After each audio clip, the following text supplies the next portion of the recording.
O Jornal da Tribuna começa falando de uma notícia que movimentou a polícia e a política de Guarujá. O assassinato de Luiz Carlos Romazini, vereador do PT, o segundo mais votado da cidade. E fomos direto para a Câmara Municipal de Guarujá, onde está a repórter Solange Freitas. Boa tarde, Solange. O velório do vereador vai ser aí mesmo na Câmara?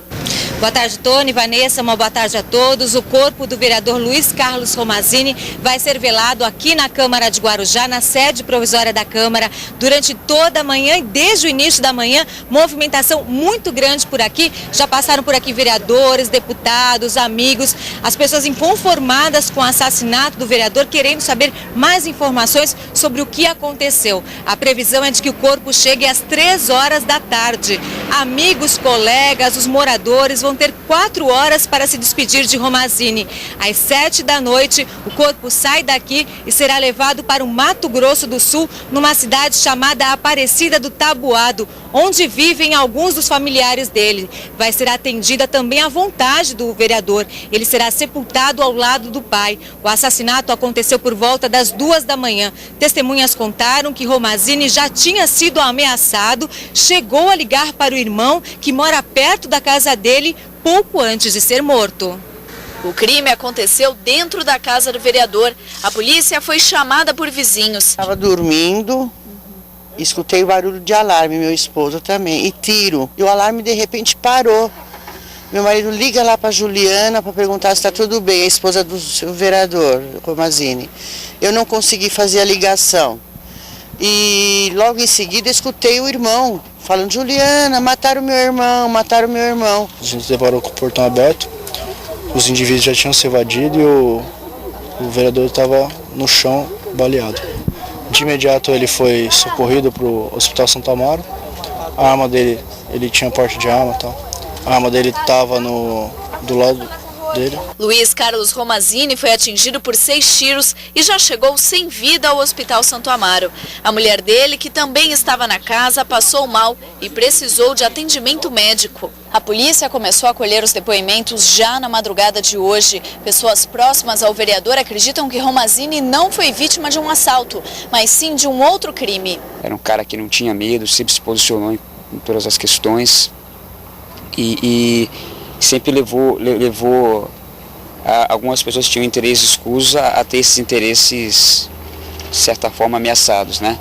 Grandes famílias poderosas, empresas, e isso marcou a vida dele. Então acredito que essa coleção de inimigos que ele fez durante as campanhas eleitorais também é um grande elemento que pode ter levado a esse fim agora. A investigação está em andamento, né? Mas é difícil afirmar que foi uma tentativa de roubo ou furto, até porque não levaram nada, né? Só chegaram, cometeram um homicídio e foram embora. O assessor do vereador chegou a ligar para quem ele acredita ser o responsável pelo assassinato. Amigos contam que Romazini já vinha sofrendo ameaças e que na madrugada anterior houve uma tentativa de arrombamento na casa dele. Arrombaram o portão e deram um pontapé na porta que quase que ela abre, né? Que a porta é bem resistente. Quando começou a gritar, né? A esposa do Romazini e ele dizendo: olha, tô descendo, saíram correndo, né? Tem aqui o gramado aqui que está com aterro fresco, ficou a marca de pés, né? Um boletim de ocorrência foi registrado pelo vereador 13 horas antes do crime. Colocou possíveis suspeitos. A gente sabe, né, que essa cidade aqui não tem jeito. Essa cidade aqui, o que a gente precisa fazer agora é resolver, descobrir mesmo, pegar tudo, todos e fazer aí um pente fino geral nessa cidade aí que tá terrível. O que nós do PCB esperamos é que seja apurado os fatos. Acho que mesmo os adversários dele hoje, né, esperam que seja apurado, porque isso não pode mais acontecer. É o 3º vereador que morre nessa cidade assassinado. A cidade de Guarujá tem mesmo um histórico de vários crimes envolvendo políticos. Em maio de 1997, o vereador Orlando Falcão, de 57 anos, foi baleado quando estava neste bar na Praia da Enseada. Um homem que usava capacete disparou 3 tiros em Falcão, que foi socorrido ao Hospital Santo Amaro, mas não resistiu.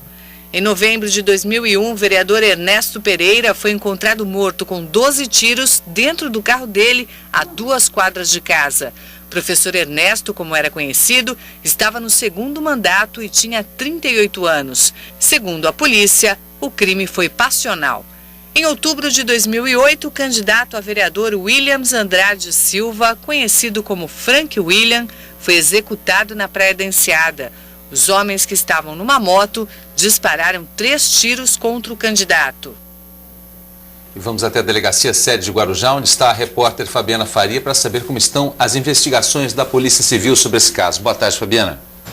Boa tarde, Tony. Boa tarde a todos. A sexta-feira foi de muita movimentação aqui na porta da delegacia sede. Por enquanto, nenhuma hipótese é descartada pela polícia, mas, segundo as investigações iniciais, o mais provável é que os bandidos não tinham a intenção de roubar nada. Foram até a casa do vereador já com o objetivo de matá-lo, doutor Sérgio? Bom dia. De fato, as primeiras notícias, as primeiras informações apuradas nos levam a crer, como hipótese mais provável, que o fato seja efetivamente um homicídio e não um crime contra o patrimônio, não um roubo seguido de morte. Embora tenha sido levada da residência da vítima uma motocicleta posteriormente encontrada, mas a dinâmica do evento, enfim, o número de disparos efetuados contra a vítima nos dão a impressão, num primeiro momento, de que se trata de fato de um crime de homicídio. Essa moto do vereador que foi levada teria sido usada, por exemplo, para fuga? É uma possibilidade que está sendo apurada também, né? Nós ainda não temos certeza exatamente do porquê de terem subtraído esse veículo da residência do vereador, mas é uma das hipóteses prováveis, possíveis, de que tenha sido utilizado pelos marginais na fuga. Hoje já foi colhido o primeiro depoimento do caso, né? Quem foi ouvido e o que acrescentou às investigações? Nós ouvimos até o presente momento o irmão da vítima, que nos trouxe algumas informações que já estão sendo objeto de apuração relativas a algumas ameaças que o vereador vinha sofrendo recentemente, ameaças essas que não eram do conhecimento da polícia. Ele não havia registrado esse fato conosco, nem trazido ao nosso conhecimento, enfim, mas também são objeto, agora com a notícia chegada até nós, de apuração de quem são essas pessoas, enfim, quem seriam os autores dessas ameaças e qual a relação deles com o fato ocorrido essa madrugada. Ainda durante a madrugada, algumas pessoas próximas ao vereador comentaram com a nossa equipe de reportagem que, de fato, isso que o senhor está falando, ele vinha sendo ameaçado, mas que, inclusive, já havia comunicado o fato à polícia. Não houve nenhum registro nesse sentido? Ele chegou a pedir proteção policial em algum momento? Não houve registro formal do fato, né? Não há boletim de ocorrência registrado relativo a essas ameaças que ele teria sofrido, tá certo? Nem pedido algum de proteção ou de auxílio policial nesse sentido. O vereador esteve ontem aqui na delegacia registrando um boletim de ocorrência relativo a uma invasão à vida na residência dele na madrugada de quinta-feira. Indivíduos desconhecidos teriam arrombado o portão da sua residência e chegado inclusive a bater a porta da sua casa, mas não foram sequer visualizados. Só para encerrarmos, essas ameaças que ele havia reclamado para a família, tem alguma conotação política? Não tem conotação política. Tem relação com o exercício da sua atividade política, sim, mas não conotação política num sentido mais estrito. Obrigada pela entrevista e hoje pela manhã a repórter Solange Freitas acompanhou o trabalho da polícia. No quintal da casa de Romazini, a marca da perícia. Foi aqui que o vereador foi atingido pelos tiros. Os vizinhos ainda tentavam entender o que aconteceu. O senhor chegou a ver alguma movimentação aqui fora? Não, só a única movimentação que eu vi foi o alarme tocando, não sei se era do carro da moto, e em seguida os tiros, aí depois o irmão dele chamando a mulher dele que tinha matado o irmão dele. Amigos do vereador foram até a casa dele. A polícia e o irmão de Romazini voltaram à casa no meio da manhã. Tentavam encontrar algum vestígio do crime. E o irmão do vereador, que esteve pela manhã na casa de Romazini, também desconfia que houve uma execução. Eu estava na minha casa, que eu moro aqui nos prédios, a minha cunhada me ligou para me tentar chamar a polícia e que estavam tentando arrombar o portão. Daí eu liguei, chamei a polícia, daí em seguida também eu peguei a minha moto, vim correndo, porque sempre meu irmão sempre, ele confia muito em mim, qualquer coisa eu venho até ele, né?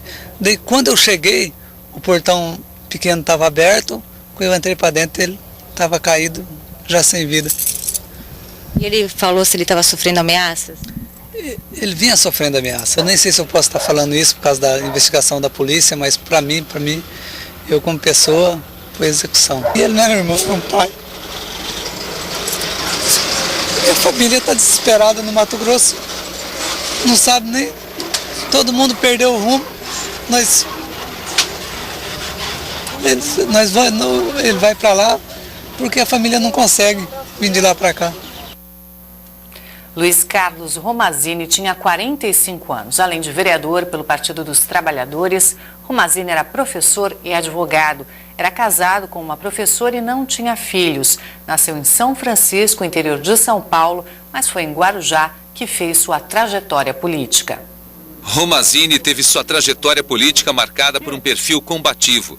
Nos seus 2 mandatos, se destacou por levar para a Câmara denúncias contra a administração. Acompanhou de perto investigações de casos como o do Mensalinho. O escândalo foi denunciado em setembro de 2006. Na época, imagens foram gravadas no gabinete do presidente da Câmara e mostravam alguns vereadores recebendo dinheiro em troca da aprovação de projetos. Pouco tempo depois, o vereador foi à polícia pedir proteção porque estava recebendo ameaças. Não é normal, o cidadão está andando com um veículo, o veículo é meu, para 2 motos, faz o cidadão parar, quando verificam, e não sou eu o motorista, manda o cidadão sair do local e o cidadão saiu desesperado. Mesmo sob ameaças, não deixou de levantar polêmicas no plenário. Lutou para que comissões processantes fossem criadas para esclarecer e investigar as denúncias do caso do Mensalinho e também de tantas outras que chegavam à Câmara. Neste ano, se envolveu numa discussão durante a votação para a abertura de uma comissão que iria apurar uma denúncia de irregularidades na contratação de um escritório de advocacia pela Prefeitura.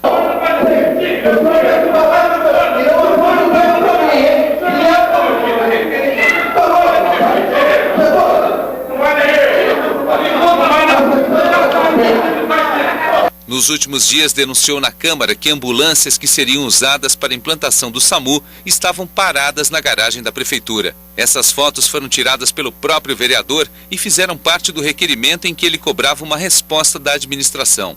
A denúncia foi destacada na página de Romazini na internet. E vamos voltar a conversar com a repórter Solange Freitas, que está lá na Câmara da cidade, onde o vereador será velado. Solange.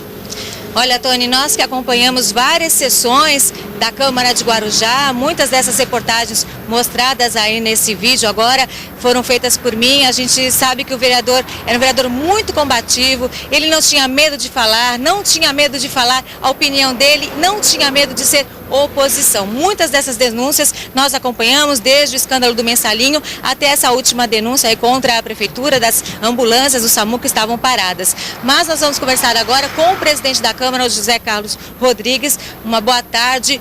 Um vereador combativo desse, como é que o senhor avalia o que aconteceu, já que a cidade de Guarujá tem um histórico de assassinatos contra políticos? Eu falo pura e simplesmente desse fato que eu considero um fato isolado do momento, né? Nós ficamos perplexos, nós ficamos muito tristes pelo acontecimento, visto que nós estamos há 2 anos nesse mandato, né? Nesse primeiro biênio de mandato, e não tivemos nenhum fato contundente que pudesse justificar algo desta natureza. O passado foi algo que ocorreu realmente, ele foi combativo, ele cumpriu com a sua obrigação como outros vereadores o fizeram. Não foi só o Dr. Luiz Carlos Romazini. Então não há justificativa plausível para esses fatos dentro do ocorrido em relação à Câmara Municipal de Guarujá. Nós aqui estamos tristes, mas não temos justificativa para isso não. Chamava muita atenção a posição dele na Câmara, porque ele falava mesmo, sem medo de falar, ele não tinha medo de ser oposição, foi oposição no governo do Farid, foi oposição no governo da Antonieta, brigou com alguns vereadores, teve várias discussões com vários vereadores durante os 2 mandatos dele, nós acompanhamos tudo isso. O que o senhor acha assim, que pode ter acontecido? O irmão dele acha que pode ter sido motivação política, o senhor também acha isso? Não, que possa existir motivação política seria uma irresponsabilidade muito grande eu dizer para você que isso não possa ter acontecido. Porém, o que eu posso dizer em relação do que está acontecendo nesses 2 anos de mandato, nós não temos justificativa para nenhuma ação dessa natureza que tenha cunho político.